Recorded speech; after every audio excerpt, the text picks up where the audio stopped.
And now, Fab Skin, Hot Bodies, with your host, world-renowned dermatologist, Dr. Jeannette Graf. Hi, everyone. I'm Dr. Jeannette Graf. Welcome to Fab Skin and Hot Bodies. It's time for your weekly prescription for beauty, lifestyle, and everything awesome. Now, I am so thrilled and delighted today because I have a fantastic guest, and I've been waiting for him. I've been counting the minutes, and I had the chance to speak with Coach Kelvin Gary, who's the owner of Body Space Fitness. Now, here's the thing about Coach Kelvin. Coach Kelvin's not just an ordinary coach. Coach Kelvin has a business degree. He went to Stern School of Business at NYU. He was in the corporate world. He's actually an engineer, and he left it all to become a health coach. First, I want to welcome you to the show. Thank you for having me. How did you make that transition? I think it happened because, at some point I got tired of sitting behind the desk and wondering why my back hurt, why my shoulders hurt, why I would go out and play, recreational softball and would pull a hamstring and things of that nature. And I'm thinking to myself, I'm in my mid-20s at this point. This shouldn't be happening. So kind of started this process of exploring what was going on for myself. I did my personal training certification and just kind of had it and was using it for myself and, not really doing much with it until one day some of my friends from business school, we were all out kind of having a drink one night, and a bunch of the guys were sitting at one table and a bunch of the girls were sitting at another table, and I kind of heard them talking about working out and exercising. And I'm listening to them going, oh, man, that's all wrong.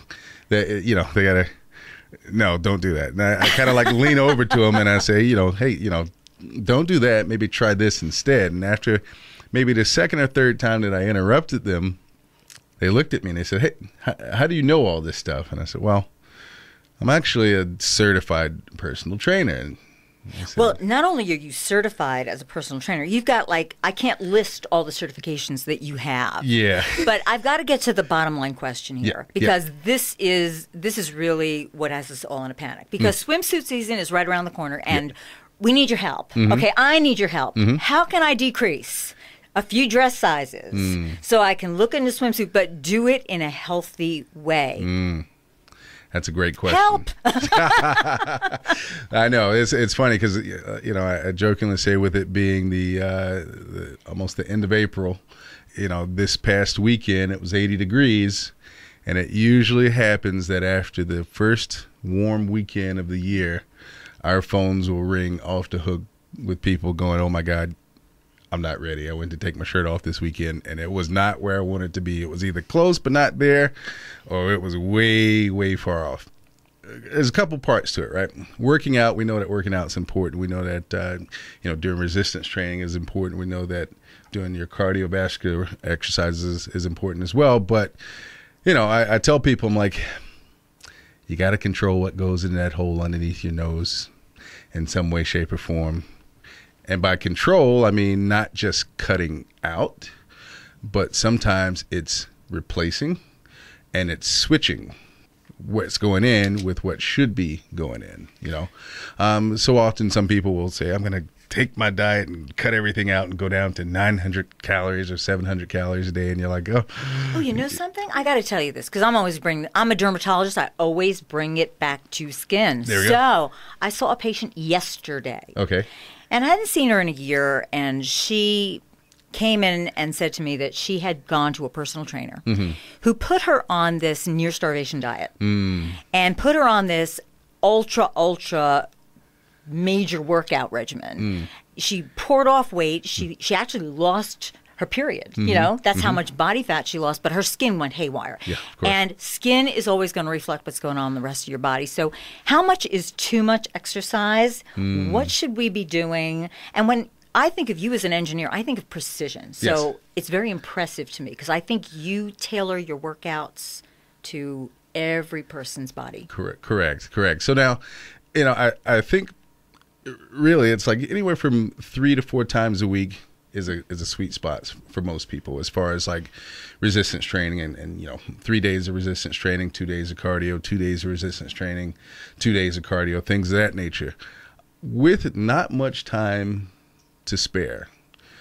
And just thinking, of how I think of, total body training even from an engineering standpoint, from a getting as many things moving as much as possible standpoint, I always look at it as, for most of our clients, we do full body, total body workouts all the time. And if I can get top and bottom integrated, do a squat and dumbbell press or a lunge and row and integrate multiple movements into the workout, I'm going to get more done in the time that I have. Right. So I could take what most people would find to be take each muscle group and separate it out and go sit on a machine and work your tricep. It's like, no, if our goal is to burn some calories, we want to get up and do other things that work just our tricep. Don't sit down and work the smallest muscle group in your body, that sort of deal.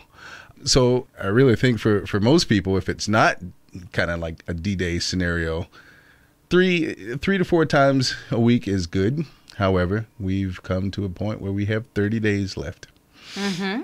So let's go for it. We've got 30 days left.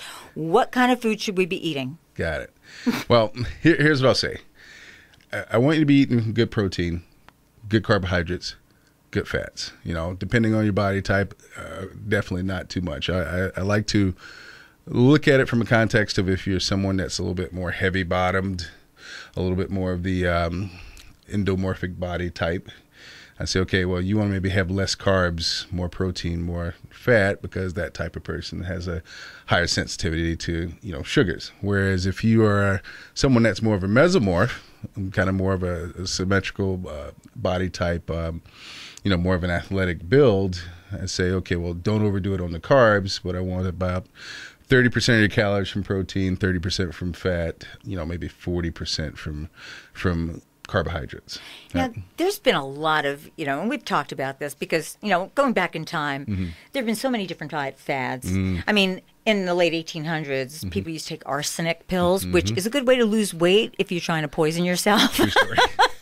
There's a risk-reward thing with that one. I'm old enough to remember those vibrating gym machines that only showed how much flab you really had because they would just continue to vibrate while you're standing on them. They actually had one in the first gym I belonged to. And then there are people who do really wacko things like have a rib removed to make their waist smaller without realizing that you need your lungs to expand. And people go to all sorts of lengths. And then there's the whole concept of eating 6 times a day, the Atkins diet where you only have protein and fat and no carbs. So, give me your take on. Yeah. I try to keep it as natural as possible. I mean, Atkins, I get the idea, but you know what? If you eat too much protein, your body's really smart. It's going to take that excess protein and say, hey, wait, I didn't have something that looks like a carbohydrate. It's going to cleave the amine groups off of that protein. There goes the nitrogen. And now you have something that looks like a carbohydrate or something that it can store away anyway, regardless if it was protein or not. So people eat too much protein in this country. Yes. Yes. So, I think we're kind of discussing this, how if I go out to a restaurant, if we both go out to a restaurant, we will order a steak, right? And I know that my portion size, should be, maybe 2 palms of my hand, and your portion size should be 2 palms or 1 palm of your hand for females. But they bring us the same steak, and we both sit and have the same steak, and we both finish that steak. And it's like, okay, who overate? Chances are I probably didn't overeat. Chances are you probably overate. And even though you ate good, solid protein, it's a nice, let's assume that it's a nice, very clean, grass-fed, lean cut of steak. It was still too much. It was my full daily allotment of protein in one meal. And that's America. And that's why statistics show that 40% of Americans are considered obese.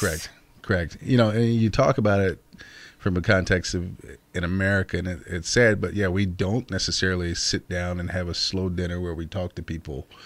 I won't even get into our kind of food system and the tinkering that we've done with the food in general, but you look at other countries and they sit, they eat slowly, they have a conversation with family as they're eating, or kind of the situation where I've had clients that have all sorts of food allergies, and they say, hey, I'm going to France. I wish I could have this food. And I'm like, you know what?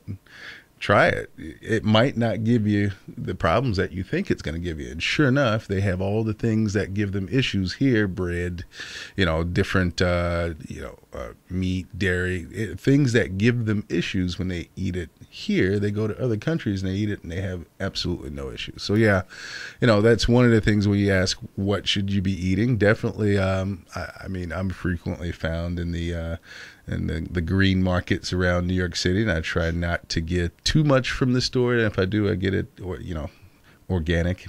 Try to make sure it's not treated with anything that shouldn't be going in, especially with meat. If I can go to a place where the cow was grazing, I could see where it was grazing, and that's kind of where, we luckily get a lot of our meat up from a farm near Warwick, New York. Yeah, that cow was grazing right around the corner, and I didn't have to go too far to get it.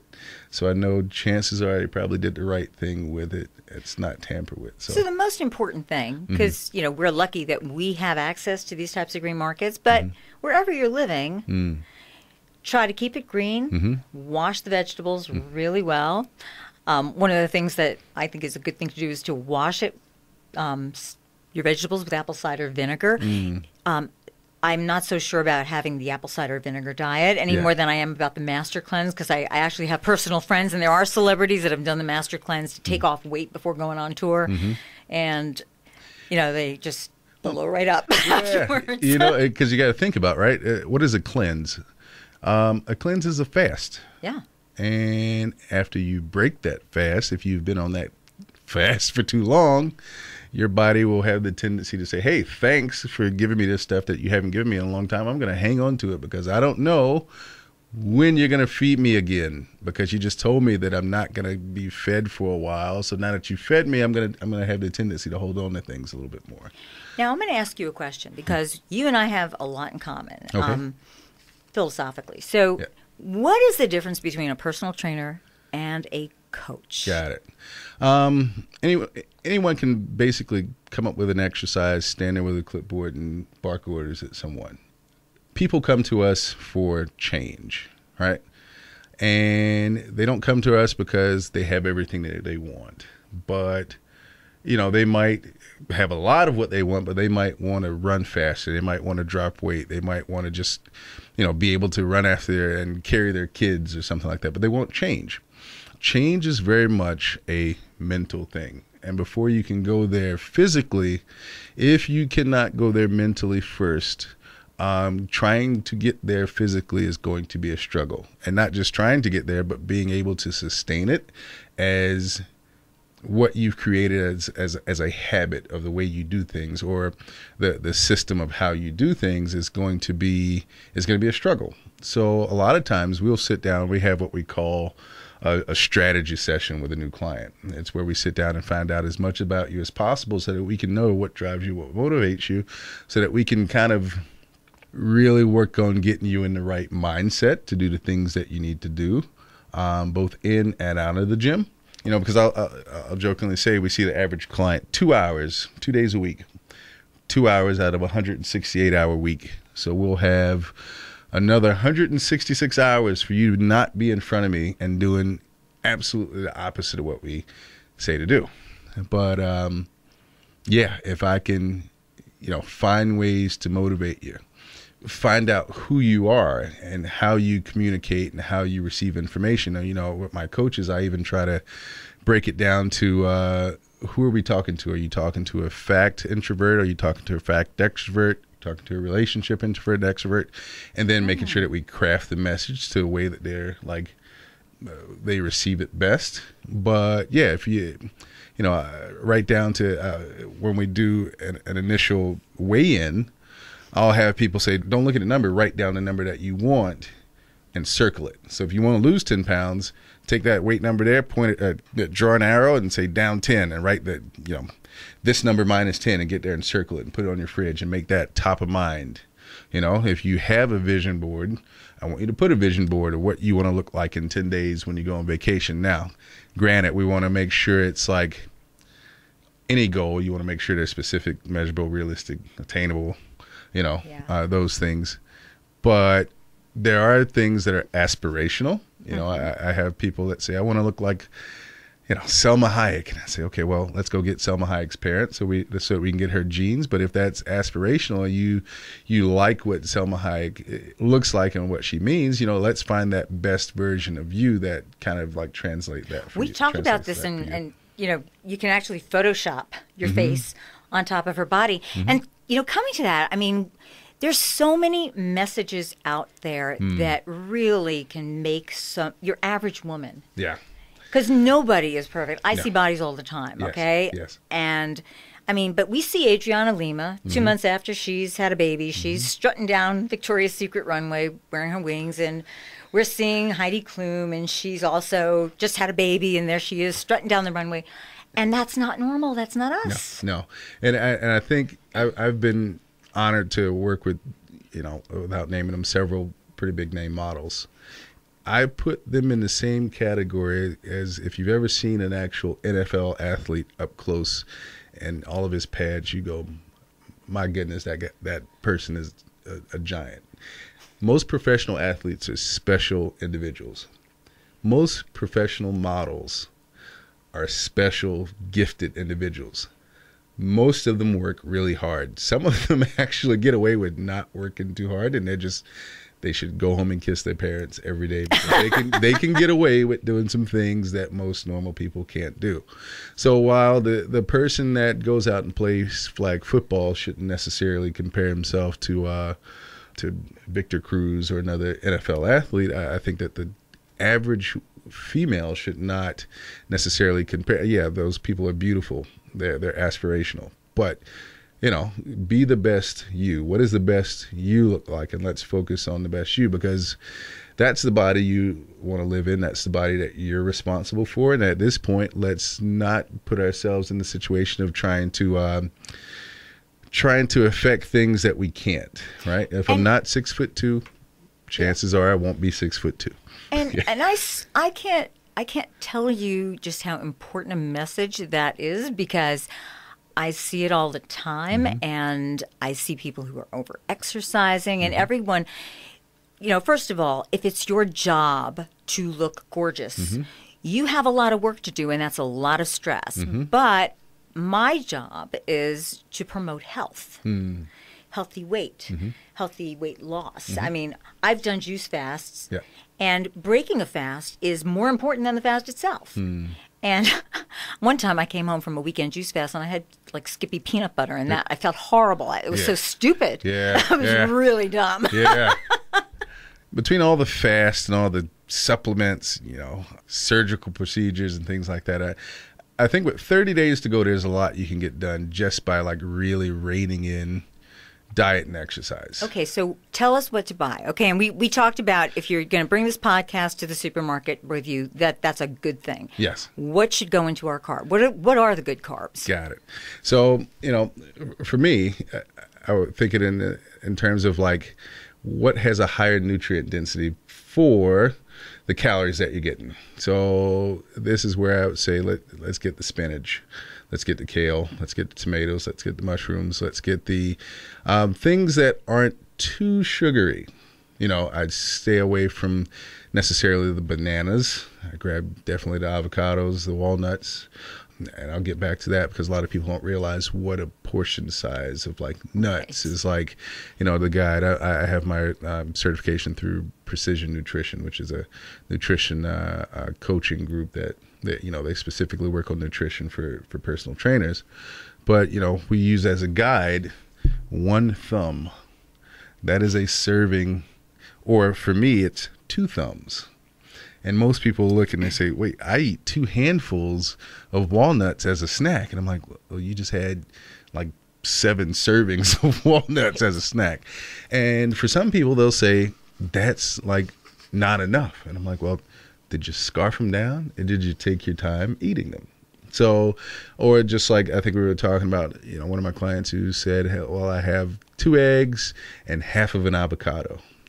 And I go, wow, that half of an avocado is that's a lot. That's really dense for one for a snack or something like that. So yeah, I'll grab the avocado. Sometimes knowing that things get in the way, i.e. life, you might not have enough time to take 1 or 2 days to dedicate towards meal prepping. So it's okay to get, veggies pre-cut, pre-washed, I think. It's okay, like one of the things that I do, and a couple of my clients, they laugh at me because I had 2 clients stab their hand in 1 week. Oh, really? Oh, no. Pitting an avocado. Bless their heart, they're 2 of my most awesome clients too, but it just so happens that they both did it in the same week. I said they were killer avocados running around New York City stabbing people in the hand. But one of the things that I do is, I just buy in Whole Foods like the guacamole that they make there if I'm going to make avocado toast. So it's already made. I take my Ezekiel bread, I toast it, get 1 scoop of guacamole and put it on, and I know I really didn't put too much on. I was able to kind of measure it. What a great point, because people eat avocados, like whole avocados. Yeah. And it's called too much of a good thing. Yes. It's good fat, but, you're going to get fat eating too much of a good thing. Yes. So definitely get your proteins. If you lean red meat, I like lean red meat, but I like it grass-fed, and I like it in not too big a portion size, right? Mm-hmm. Fish, I definitely like salmon because just for the calories that you're getting, there's a higher nutrient density relative to other fish. And then, the chicken and turkey, I definitely like those guys too. But so I have a question for you. Yes. I have patients and friends, mm-hmm. and I know, my daughter's a pageant girl. She was a pageant girl. She's a singer now. But okay. They would diet down because you got to diet down to walk on a bikini on mm-hmm. stage. Mm-hmm. And you see this with a lot of fitness trainers who compete. Mm-hmm. Oh, yeah. Off season, yes. They just blow up. Yes. So it destroys your metabolism. So it does. What kind of advice would you give to somebody who has trouble taking off weight because they have yo-yoed so many times? So it definitely does differ from person to person, because like we've had a couple girls who are former athletes, mm-hmm. and they were so low for so long that their metabolism is it's a little wacky. Here's what I say: we are so impatient. 30 days is 30 days. Yeah, we're gonna get to where we need to do what we need to do to get that 30 days, but what about after that 30 days? And not just what about after that 30 days, what's realistic or what's actually doing really well. I'll tell someone, I'm like, if you lose a pound a week of, body mass or body fat, most people would say, well, that's horrible. If you have a long ways to go, okay, maybe it could have been a little bit better. But for the average person, that's doing a really good job. That's doing a really good job. If you lose 2 pounds a week, you're like crushing it. If you lose 3, 4, 5, I'm going to say, okay, is that sustainable over a long period of time without, kind of like messing some things up? So what I would say to people is be patient. It takes time. Rome was not built overnight. For most people that say, oh, I got to drop 20 pounds in a week, I'm like, did you gain it in a week? That's right. So give yourself time. Be patient. Yep. Set up some realistic goals. And then don't put the pressure, because stress makes you chubby, don't put the pressure on yourself to be perfect.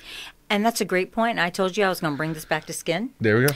Because one of the things that we have a sewage system in our skin. They're called the lymphatics, okay? When we have cellulite, it seems to get worse during certain times of the month when we're more bloated. It's our lymphatics. And they run, it's a system of vessels that run with our veins and our arteries, but they don't have a pumping system, so we have to stimulate them. And exercise is one way. And I also tell patients have a lot of fiber, dietary fiber, so that you can keep your intestines going so it doesn't back up to your skin. But you're stimulating your lymphatics and clearing out your body by doing exercise. Yeah. And you've probably seen yourself. They have a beautiful blush on their skin and they're sweating out the toxins. Yeah. But also looking at, people in other countries where they don't have the refined foods and they don't eat the sugar that we do, they don't have acne. We have acne. That's true. So you're absolutely right about the stress, and exercise is a great stress releaser. And we know what stress does to skin. stress is bad for skin. It increases your cortisol levels, Yes. and what it does is it causes breakouts. So Yes, yes, yes. that's just my skin thing. There we go.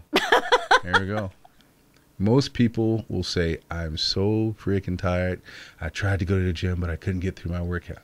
I tried to get up, and it's like, well, guess what? One of the number one, like, causes of fatigue is dehydration. So if you talk about, I got 30 days, I got to hit it hard. It's like, okay, well, you need to make sure you're hydrated properly so that you don't fatigue before you should. That sort of deal. So a lot of times when people say, I'm just so tired, I can't feel like I have the energy, I say, well, how many things, how many bottles of water did you drink?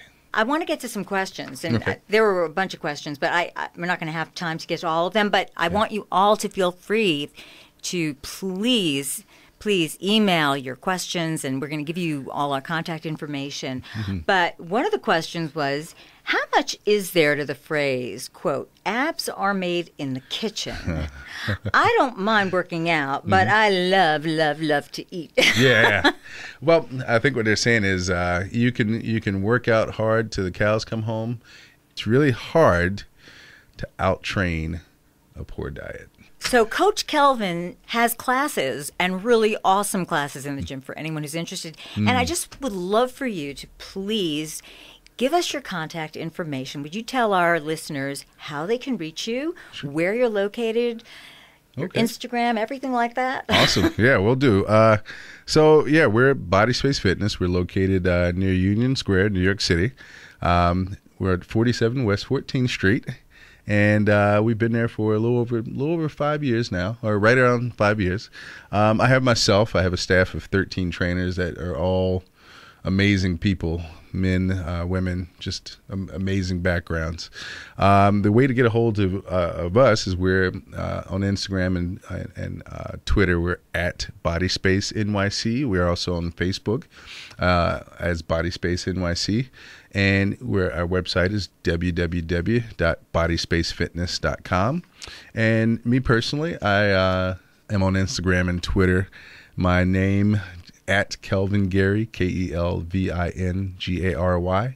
I jokingly say it's fitness, food, and my kids. That's what kind of goes on to my Instagram, and I'm jealous because my kids always get more likes than I do.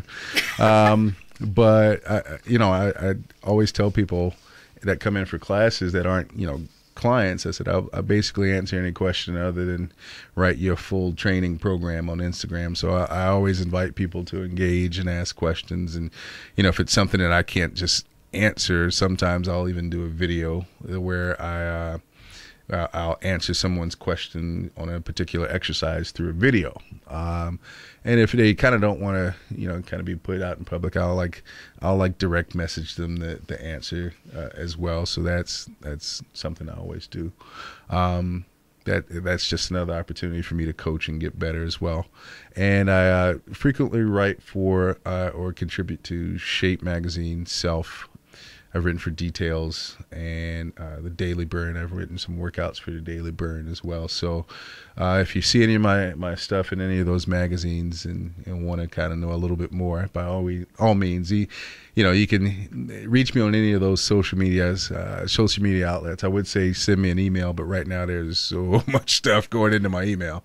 I don't want it necessarily to get lost, but definitely, if you're in New York City, feel free to come by and check us out. If you're not in New York City, you can still, hit me up anyway, because we have a lot of tools such as live streaming and video training that we can actually get some resources out to people who aren't in New York City as well. So, well, that's fantastic, and I want to thank you so much. You are going to come back. Yes, definitely. Because we have only scratched the surface, but thank you for joining me on Fab Skin Hot Bodies and telling us how we can start to get our hot bodies, because this is a work in progress and every season has its challenges. And if you want to get this podcast, you can also send any questions to my website, which is www.askdrgraf.com, or you can Instagram me on Ask Dr. Graf, #AskDrGraf. I have to learn this language.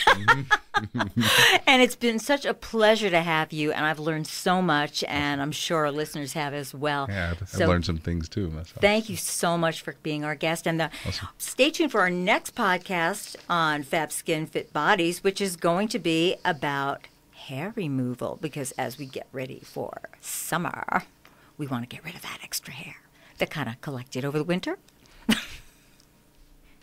And there's always that one more thing, and that's our promotion. If you can remember, and if you can tell me, I gave a specific ratio of on-point meals to let yourself live. I gave a specific ratio of what I wanted you to be at if we had 30 days to go and we really needed to get things on point. If you can get that question right and email it to bodyspacefitness@gmail.com, I'll give you a complimentary class and a complimentary in-body body composition analysis. Fantastic. I'm going to answer that. Thanks for tuning in to Fab Skin Hot Bodies with your host, Dr. Jeannette Graf.